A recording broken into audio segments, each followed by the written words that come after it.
মৃত্যুর পর কবরে নামানো পর্যন্ত ফেরেশতারা লাশের সাথে কি করে তা সকল মুসলমানের জানা উচিত। আজরাইল যখন আত্মা কবজ করে নেন তখন আত্মা দেহকে বলে, হে দেহ, আল্লাহ তোমাকে সুপ্রতিদান দিক। তুমি আমার সঙ্গী হয়ে আল্লাহর আনুগত্যে অগ্রগামী ছিলে, আর আল্লাহর অবাধে ছিলে খুবই পশ্চাৎপদ।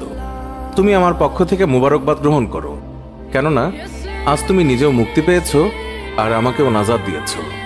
এইভাবে দেহ আত্মাকে মুবারকবাদ দেয়। মুমিন বান্দার মৃত্যুতে জমিনের যেই সকল অংশে সে ইবাদত করত সেগুলো কাঁদতে থাকে। আকাশের যেই সকল দুয়ার দিয়ে তার নেক আমল উপরে উঠত সেই সকল দুয়ার তার জন্য কাঁদতে থাকে। যেই দরজা দিয়ে তার রিজিক নেমে আসত সেই দরজাও কাঁদে।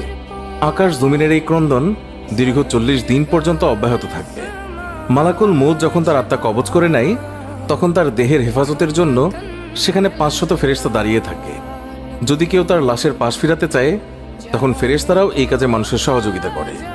এমনকি কাফন পরিধান এবং সুগন্ধি মাখানের কাজেও ফেরেশতারা অংশ নেয়।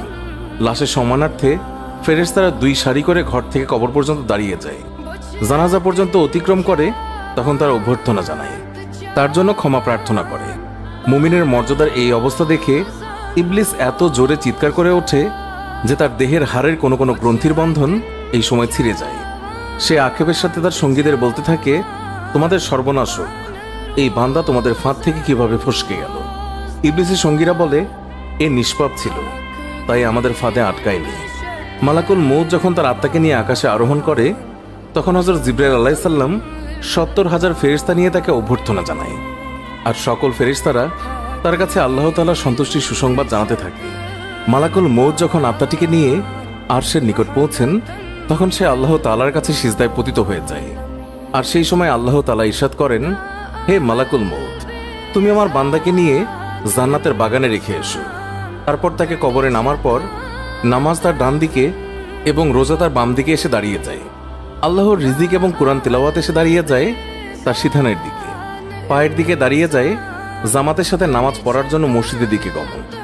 আর তার ধৈর্য কবরের এক কোনায় অবস্থান নেয়।